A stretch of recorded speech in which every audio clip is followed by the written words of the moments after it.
نحمده ونستعينه ونؤمن به ونتوكل عليه ونعوذ بالله من شرور أنفسنا ومن سيئات أعمالنا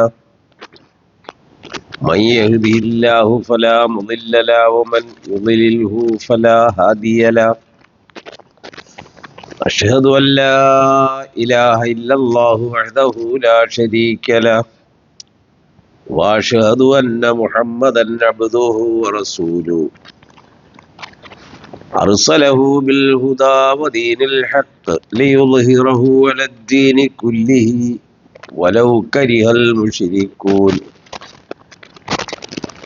اللهم صل على محمد وعلى آل محمد كما صليت على إبراهيم وعلى آل إبراهيم اللهم وبارك على محمد وعلى آل محمد كما باركت على إبراهيم وعلى آل إبراهيم إنك حميد مجيد أما بعد فيا أيها الناس أوصيكم عباد الله بالتقوى الله أعوذ بالله من الشيطان الرجيم بسم الله الرحمن الرحيم يا أيها الذين آمنوا اتقوا الله حق تقاته ولا تموتن إلا وأنتم مسلمون മുഅ്മിനുകളെ, അല്ലാഹുവിന് തഖ്വ ഉള്ളവരായിരിക്കുവാൻ ഇഹപര ജീവിത വിജയം കരസ്ഥമാക്കുന്നതിന് വേണ്ടി സ്വന്തം ജീവിതത്തെ അല്ലാഹുവിൻ്റെ വിധിവിലക്കുകളോട് ചിട്ടപ്പെടുത്തുവാനും ക്രമപ്പെടുത്തുവാനും ജീവിതത്തിലുടനീളം അച്ചടക്കം പാലിക്കുവാനും മുസ്ലിംകളായിട്ടല്ലാതെ മരണപ്പെടാവുന്ന സാഹചര്യങ്ങളെ ഭയപ്പെടാനും അകന്നു നിൽക്കാനും എല്ലാവരെയും ഉണർത്തുകയും ഉപദേശിക്കുകയും ചെയ്യുന്നു. നമ്മുടെ ജീവിതം അത് അല്ലാഹുവിൻ്റെ അനുഗ്രഹവും തൃപ്തിയും കരസ്ഥമാക്കത്തക്ക വിധം പരലോക വിജയത്തിന് നിദാനമായി അല്ലാഹു നിർണയിച്ച കുറേ കാര്യങ്ങളുണ്ട്. എത്രത്തോളം അവ നമുക്ക് പ്രാവർത്തികമാക്കാൻ കഴിയുന്നു എന്നത് അവരവരുടെ ശ്രദ്ധയും ശേഷിയും അനുസരിച്ചാണ്. നമ്മുടെ പൂർവികരായി ഒരു കാലഘട്ടത്തിൻ്റെ സാക്ഷികളായും മാതൃക എന്ന നിലയിൽ അടുത്ത തലമുറയ്ക്ക് ജീവിതം സമർപ്പിച്ച ഉത്തമരായ ഒരുപാട് ആളുകളുണ്ട്. സൂറത്തു തൗബയിലെ 100-ാമത്തെ ആയത്ത്, വസ്സാബിഖൂനൽ അവ്വലൂന മിനൽ മുഹാജിരീന വൽ അൻസ്വാർ വല്ലദീന തബഊഹും ബിഇഹ്സാൻ റളിയല്ലാഹു അൻഹും വറളൂ അൻഹു വഅദ്ദ ലഹും ജന്നാത്തിൻ തജ്രി തഹ്തഹൽ അൻഹാർ ഖാലിദീന ഫീഹാ അബദാ ദാലിക്കൽ ഫൗസുൽ അളീം. ഒരു വലിയ അംഗീകാരം എന്നതിനേക്കാൾ ഉപരി അല്ലാഹു പൂർണ്ണമായി അനുഗ്രഹിച്ചു, അല്ലാഹു പരിപൂർണമായി തൃപ്തിപ്പെട്ടു. അത്തരം അനുഗ്രഹവും പടച്ചവന്റെ തൃപ്തിയും കരസ്ഥമാക്കാൻ കഴിയുമാർ ജീവിതത്തെ മാറ്റി, ജീവിതത്തെ ചിട്ടപ്പെടുത്തി ഇസ്ലാമിനോടുള്ള പ്രതിബദ്ധതയും ആദർശ വിശുദ്ധിയിലുള്ള ശ്രദ്ധയും ഇതെല്ലാം വച്ചു പുലർത്തിയതുകൊണ്ടാണ് നൂറ്റാണ്ടുകൾക്ക് മുൻപ് ജീവിച്ചുപോയ ഒരു ജനവിഭാഗം ഇന്നും പ്രശംസനീയമായ നിലയിൽ വിശുദ്ധ ഖുർആൻ അവരെ എടുത്തുണർത്തി നമ്മെ ബോധ്യപ്പെടുത്തിയത്. ഇവിടെ 2-3 കാര്യങ്ങൾ ഈ ആയത്ത് അല്ലാഹു നമ്മെ അറിയിക്കുന്നു. ഇതെല്ലാം പൂർവികരാണ്. പൂർവികരെ അടയാളപ്പെടുത്തി വിളംബരം ചെയ്യുമ്പോൾ അവരെ പിന്തുടർന്ന് ജീവിക്കണം എന്ന ഒരാഹ്വാനമുണ്ട് ഈ ആയത്തിൽ. എപ്പോഴും പൂർവികരെയാണ് ശ്രദ്ധിക്കേണ്ടതും കാണേണ്ടതും പിന്തുടരേണ്ടതും. അത് രണ്ട് വലിയ നാമത്തിൽ അവരറിയപ്പെടുന്നു. ഒന്ന് മുഹാജിറുകൾ, രണ്ട് അൻസ്വാറുകൾ. ഇസ്ലാമിൽ ഈ രണ്ട് നാമങ്ങളില്ലാതെ അതിന് നിലനിൽപ്പില്ല, വളർച്ചയില്ല, വ്യാപനത്വമില്ല. ഇത് രണ്ടും പറഞ്ഞിട്ട് മൂന്നാമതൊരു കാര്യം പറഞ്ഞത്, ആദ്യകാലത്ത് ജീവിച്ച ഈ ഇരുവിഭാഗം സഹാബികളും പരസ്പരം നന്മകൾ വർദ്ധിപ്പിക്കുന്നതിലാണ് അവർ ശ്രദ്ധിച്ചത്. എന്ന് പറഞ്ഞാൽ വിജയം വരിച്ച ഒരു ജനവിഭാഗത്തെ പിന്തള്ളി അതിവിജയം കരസ്ഥമാക്കാൻ അക്ഷീണ പരിശ്രമം നടത്തിയവർ. എല്ലാവരും വിജയികളാണ്. പ്രശസ്ത വിജയത്തിന് വേണ്ടി ശ്രമിച്ചവർ എന്നാണ് വാക്കിന്റെ അർത്ഥം. വസ്സാബിഖൂൻ, ഓട്ടമത്സരമാണിത്. ലഭ്യമായ ജീവിത കാലയളവിൽ എത്ര അളവ് കൂടുതൽ, മറ്റോരോരുത്തരെക്കാളും കൂടുതൽ നന്മകൾ ചെയ്യാൻ കഴിയും എന്ന് ആലോചിക്കുകയും അതിനു വേണ്ടി ജീവിതത്തെ മാറ്റിവയ്ക്കുകയും അതിനു വേണ്ടി മാത്രം ജീവിക്കുകയും ചെയ്തവർ, അതാണ് അവരുടെ ഒരു സവിശേഷത. അത് മുഹാജിറുകളും അൻസാറുകളുമാണ്. മുഹാജിറുകൾ അവരിൽ തന്നെ ഉള്ളവരോടാണ് മത്സരിച്ചത്, അൻസാറുകൾ അവരിൽ തന്നെ ഉള്ളവരോടാണ്. ഇവർ ഇരുവരും പരസ്പരവും നന്മയ്ക്ക് വേണ്ടി മത്സരിച്ചവരാണ്. വല്ലദീന തബഊഹും ബിഇഹ്സാൻ, ഈ പൂർവികരെ പിന്തുടർന്ന് ജീവിച്ചവർ, അതാണ് നമ്മൾ വരെയും എത്തുന്ന ഒരു ജനവിഭാഗത്തിന്റെ അഭികാമ്യത. വല്ലദീന തബഊഹും, മുഹാജിറുകൾ അൻസ്വാറുകൾ, അവരെ പിന്തുടർന്ന് ജീവിച്ചവർ, ബിഇഹ്സാൻ, അവരുടെ നന്മകൾ. അവരെന്തെല്ലാം ജീവിത നന്മകളിലാണോ വ്യാപൃതരായത്, ആ നന്മകൾ ഉൾക്കൊണ്ട് അവരെ പിന്തുടർന്ന് ജീവിക്കുക. അങ്ങനെ ജീവിച്ച ആളുകൾ, റളിയല്ലാഹു അൻഹും, അള്ളാഹു അവരെ എല്ലാം തൃപ്തിപ്പെട്ടിരിക്കുന്നു. വറളൂ അൻഹു, അള്ളാഹുവിനെ ഇവർ എല്ലാവരും പൂർണ്ണമായ തൃപ്തി അടഞ്ഞവരുമാണ്. പിന്നെ ആവലാതിയും പരാതിയും ഒന്നും അള്ളാഹുവിനോടില്ല.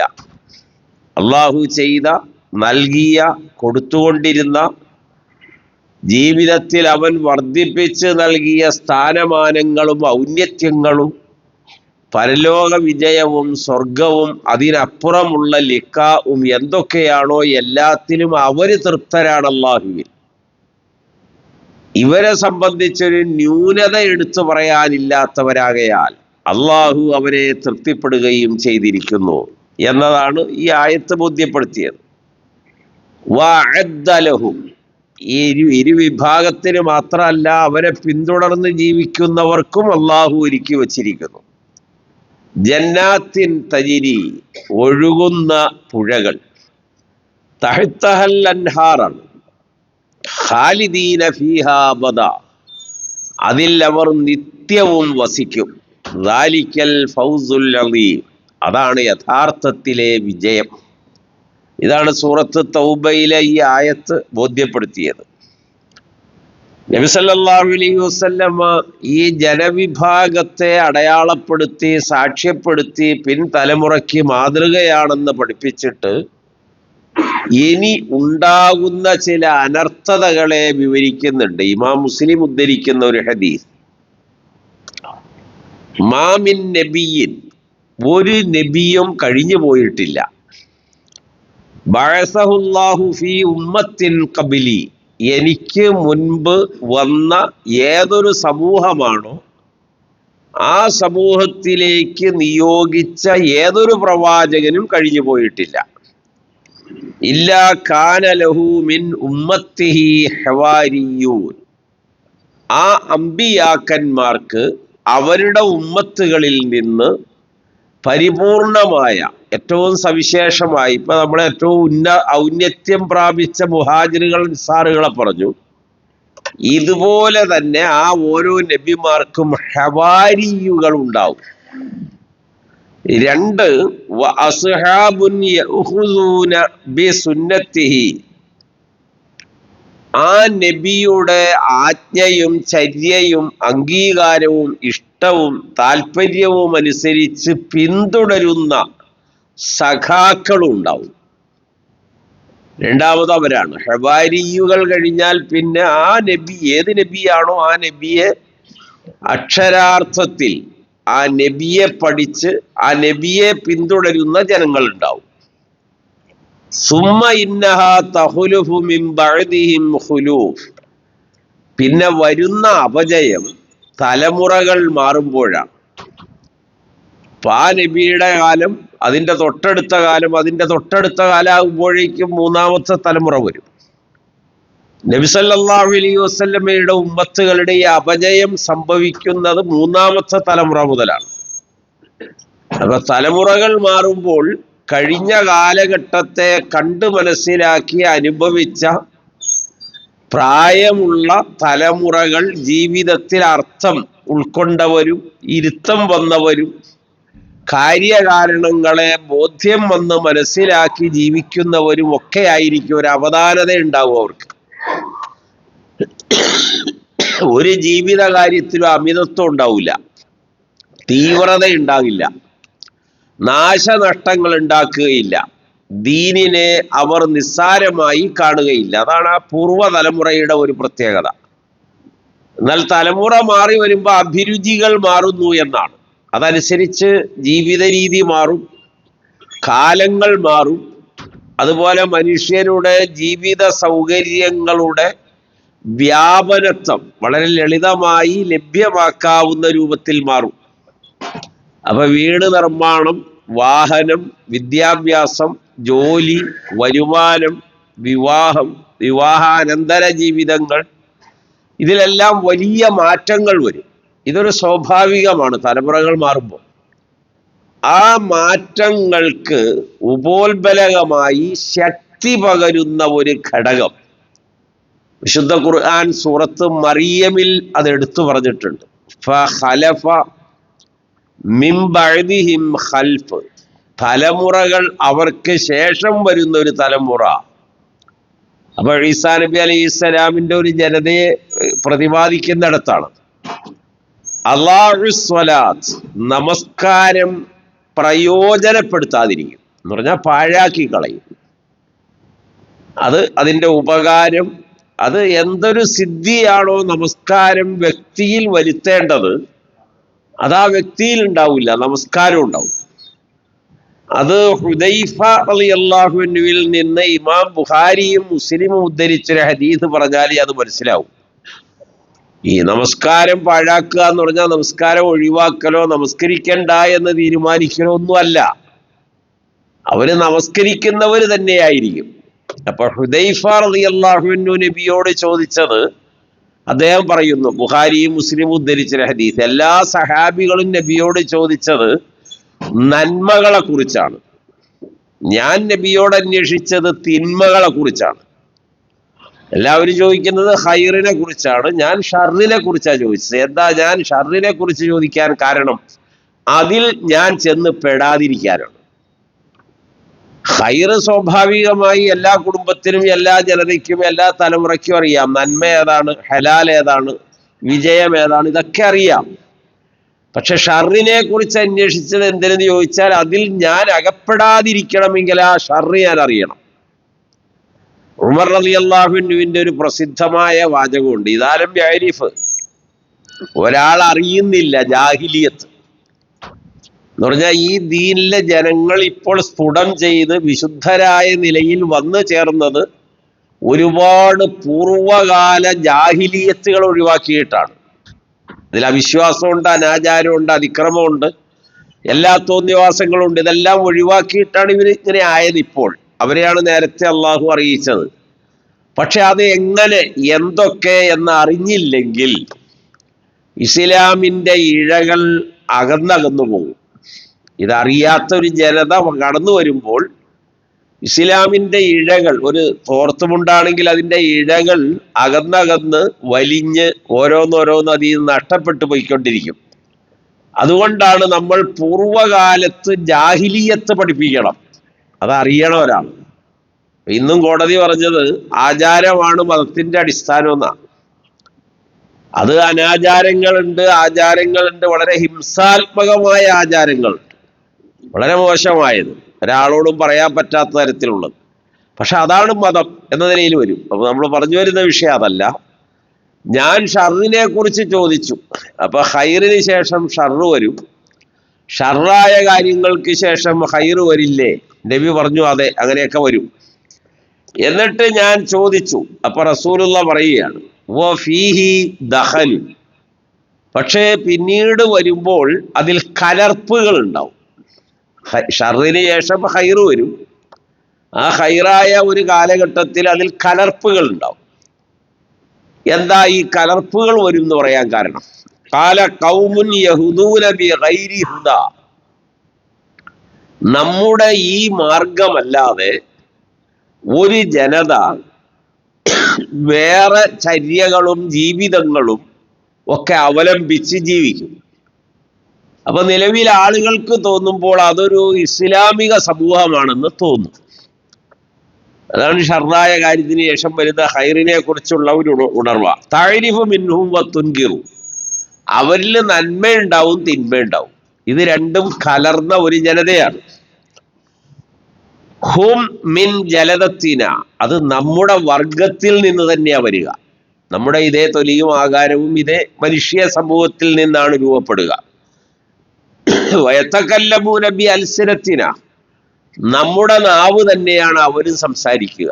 അപ്പൊ ഖുർആൻ ഉണ്ടാവും, ഹദീസ് ഉണ്ടാവും, പൂർവികരുണ്ടാവും, കിതാബുകൾ ഉണ്ടാവും, ഇതെല്ലാം ഉദ്ധരിക്കും. നമ്മുടെ വർഗത്തിൽ നിന്ന് വരും, നമ്മുടെ നാവ് കൊണ്ട് തന്നെ സംസാരിക്കും. അപ്പോൾ ഞാൻ എന്താണ് ചെയ്യേണ്ടത്? ഇതാണ് ഹുദൈഫത്തുൽ യമാനി റളിയല്ലാഹു അൻഹു നബിയോട് ചോദിച്ചത്. ഇങ്ങനെ ഒരു കാലഘട്ടം വന്നാൽ ഞാൻ എന്ത് ചെയ്യും? അപ്പൊ ഫമാ തഅ്മുറുനി ഇൻ അദ്റക്തനി, ഇങ്ങനൊരു അവസ്ഥ എൻ്റെ ജീവിതത്തിൽ ഞാൻ കണ്ടുമുട്ടിയാൽ എന്ത് ചെയ്യണം? അപ്പൊ അള്ളാഹുവിന്റെ റസൂല് പറഞ്ഞു തൽസിമുൽ ജമാഅത്തൽ മുസ്ലിമീൻ, മുസ്ലിം സമൂഹത്തിന്റെ ജമാഅത്തിനെ പിന്തുടരണം. കാരണം നബി ജീവിച്ചിരിക്കുന്ന കാലത്ത് നബിയാണ് അവരുടെ ഇമാമ്, ബാക്കി മുഴുവൻ മുസ്ലിമീങ്ങളും ഒറ്റ ജമാഅത്താണ്. വളരെ എളുപ്പം മനസ്സിലാവും അത്. ജമാഅത്തൽ മുസ്ലിമീൻ വ ഇമാമഹു, അവരുടെ ഇമാമിനെയും പിന്തുടരണം. അപ്പോൾ ഞാൻ ചോദിച്ചു, അന്ന് അവർക്ക് ആ കാലത്ത് മുസ്ലിം സമൂഹത്തിനൊരൊറ്റ ഐക്യനിരയില്ല, അവർക്കൊരു ഇമാമും ഇല്ല, എന്നാ ഞാൻ എന്ത് ചെയ്യും? ഇപ്പോഴത്തെ ഈ കാലഘട്ടം 21-ാം നൂറ്റാണ്ട്, ലോകത്ത് മുസ്ലിം സമൂഹത്തിനൊരു ജമാഅത്തില്ല, അവർക്കൊരു ഇമാമില്ല. ഈ ബുഖാരിയിലെ ഒരു അധ്യായം തന്നെ മുസ്ലിം സമൂഹത്തിന്റെ ജമാഅത്തിനെ കുറിച്ച്, ഇമാമത്തിനെ കുറിച്ചുമാണ്. ഇമാം നവവി പറയുന്നത് അങ്ങനെ തന്നെയാണ്. ജമാഅത്തും ഇമാമും ഇല്ലെങ്കിൽ ജാഹിലിയ മരണം ആ കാലഘട്ടത്തിലെ മുസ്ലിമീങ്ങൾ അനുഭവിച്ചാ മരിക്കുക എന്നാണ്. ഒരു മുസ്ലിമീങ്ങളായിട്ട് മരിക്കാൻ ബുദ്ധിമുട്ടാണെന്ന്. അത്രയും പ്രധാനപ്പെട്ടതാണ് ഒരു ജമാഅത്ത്, അത്ര പ്രാധാന്യമുള്ളതാണ് ഇമാം ഉണ്ടാവുക എന്ന്. ഇമാമിന് ഒരുപാട് കാര്യങ്ങളുണ്ട്. അങ്ങനെ അതല്ല നമ്മുടെ വിഷയം, ഞാൻ അങ്ങോട്ട് വരുമൊന്നുമല്ല.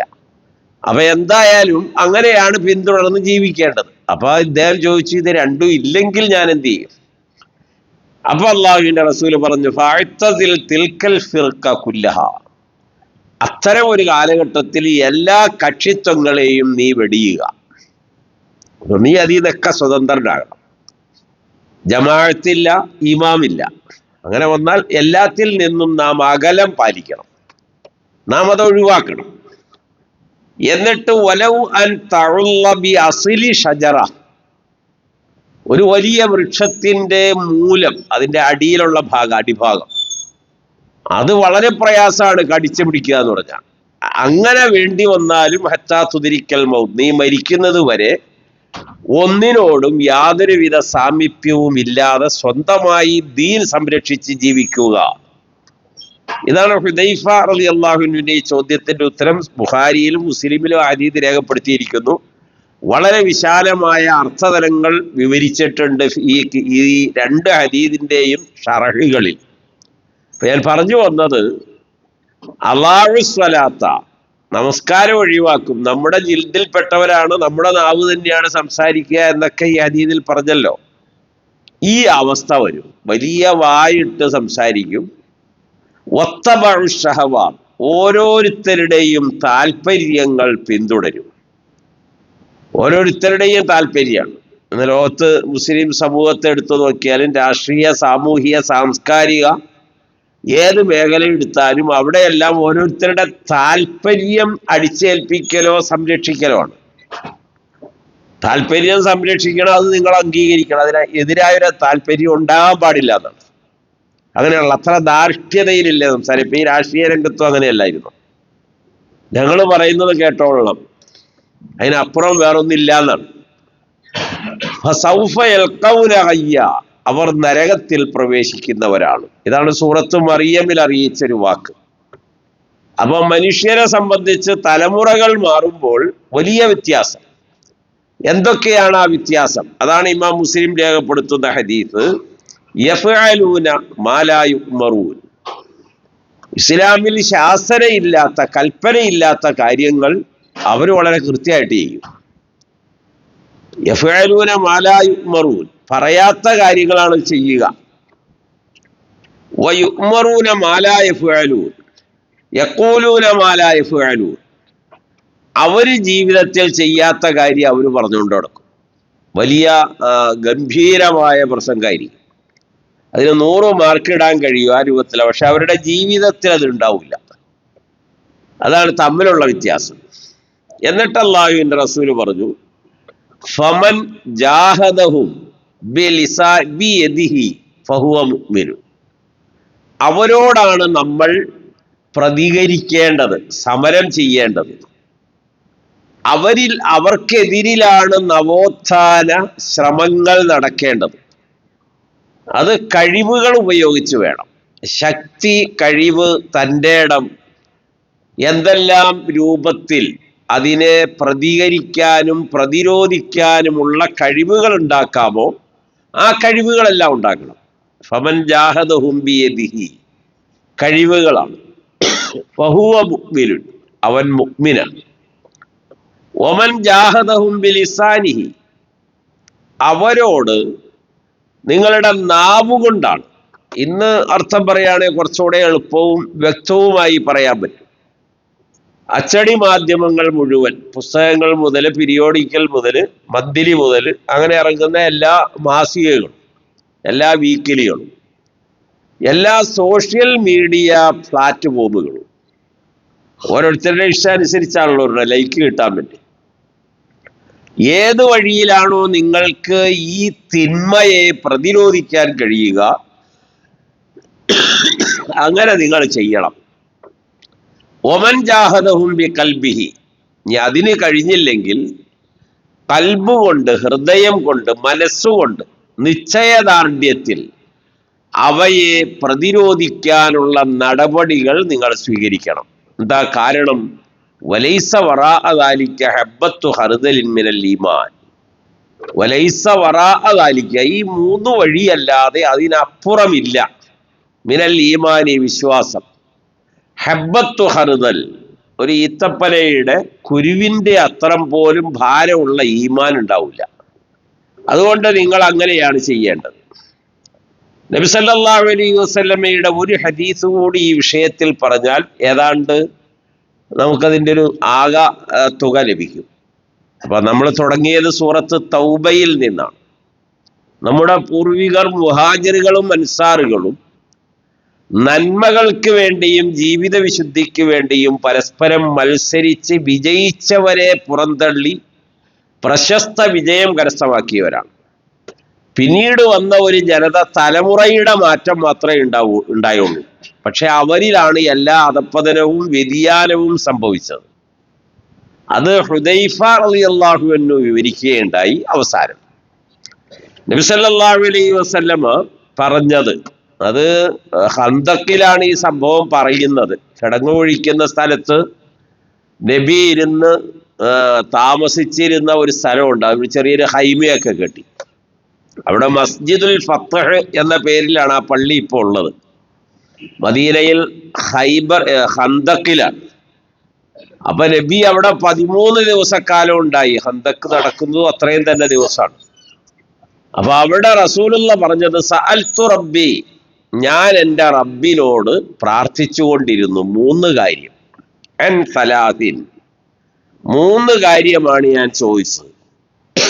ഫഅഅ്താനി സിൻതൈൻ, എൻ്റെ ഈ പ്രാർത്ഥനയിൽ 3 കാര്യത്തിൽ 2 കാര്യം എനിക്ക് അള്ളാഹു ഉത്തരം ചെയ്തു. വ മനഅനി വാഹിദ, ഒരു കാര്യം അള്ളാഹു തടഞ്ഞു. അതിലൊന്ന് ഞാൻ ചോദിച്ചത് എനിക്ക് കിട്ടിയത്. സഅൽതു റബ്ബി, ഞാൻ എൻ്റെ റബ്ബിനോട് ചോദിച്ചത് അല്ലാ യുഹ്ലിക ഉമ്മത്തി ബിസ്സന ഫഅഅ്താനിഹ, ദീർഘമായ കാലം ഭക്ഷ്യമില്ലാതെ അതിദാരിദ്ര്യം വറുതി വന്ന് അതിലകപ്പെട്ട് എല്ലും തോലുമായി ഇല്ലാതാക്കപ്പെടുന്ന ഒരു ഉമ്മത്തിൽ എൻ്റെ ഉമ്മത്തിനെ പെടുത്തരുത്. മുൻപ് അങ്ങനെ ഒരുപാട് കാലങ്ങളിൽ കഴിഞ്ഞു പോയിട്ടുള്ളൊരു കാര്യമാണ്. അങ്ങനെ വറുതിയോടെ എൻ്റെ ഈ ഉമ്മത്തിനെ നശിപ്പിക്കരുത്. ഫസഅൽതു അല്ലാ യുഹ്ലിക ഉമ്മത്തി ബിൽ ഗറഖ്, ഈ വെള്ളത്തിൽ മുങ്ങിച്ചാകുന്ന ഒരവസ്ഥ, ഒരു ഭൂപ്രദേശം ഒന്നടങ്കം, ഒരു രാജ്യം ഒന്നടങ്കം, അങ്ങനെ എൻ്റെ ഉമ്മത്തുകളെ നശിപ്പിക്കരുത്. ഇതും ഫഅഅ്താനി, അള്ളാഹു എനിക്ക് നൽകി. 3ാമത് ഞാൻ ചോദിച്ചത് അല്ലാ യജഅല ബഅ്സഹും ബൈനഹും ഫമനഅനിഹ, അവർ അന്യോന്യം പരസ്പരം പോരടിച്ച് നശിക്കും. മുസ്ലിമീങ്ങൾ, എൻ്റെ ഉമ്മത്തുകൾ അങ്ങനെ പോരടിച്ച് വീര്യം നഷ്ടപ്പെട്ട് ലോകത്താർക്കും വേണ്ടാത്ത വിധത്തിൽ എല്ലാ സ്ഥലത്തും അയിബാക്കി പുറന്തള്ളുന്നൊരവസ്ഥയൊക്കെ ഉണ്ടല്ലോ. അങ്ങനെ ഉണ്ടായി അവർ ചിന്ന ഭിന്നമായി പോവുകയാണ്. അങ്ങനെ ഒരു അവസ്ഥ നീ നൽകരുത് എന്ന് പറഞ്ഞ ഈ പ്രാർത്ഥന അള്ളാഹു സ്വീകരിച്ചില്ല. ഏതാണ്ട് സ്വീകരിച്ചില്ല എന്നതിൻ്റെ ഒരു നേർത്തെളിവാണ് ഈ 21-ാം നൂറ്റാണ്ടിലെ മുസ്ലിം ലോകവും മുസ്ലിം ഉമ്മത്തും. വളരെ എളുപ്പം മനസ്സിലാവുമല്ലോ. അപ്പൊ അത് അടിസ്ഥാന വിഷയങ്ങളിൽ പോലും യാതൊരുവിധ കാരണത്താലും അംഗീകാരമോ നിശബ്ദത പുലർത്തലോ ഇല്ല. ഇതൊക്കെയാണ് നബി സല്ലല്ലാഹു അലൈഹി വസല്ലമ ഖന്തക്കിൽ 3 കാര്യം ചോദിച്ചതിൽ 2 കാര്യം കിട്ടി, 3ാമത്തെ കാര്യം നൽകാതിരുന്നു. അത് നിർബാധം തുടർന്നുകൊണ്ടിരിക്കുന്നു. അള്ളാഹു പൂർവികരായ സച്ചരിതരുടെ ജീവിത നന്മകൾ പോലെ നമുക്കും ഇഹപര ജീവിത വിജയം കരസ്ഥമാക്കുന്നതിന് വേണ്ടി കൂടുതൽ നന്മകൾ ചെയ്യാൻ നാം ശ്രമിക്കുക. അള്ളാഹു നാം ഓരോരുത്തരെയും അനുഗ്രഹിക്കുമാറാകട്ടെ.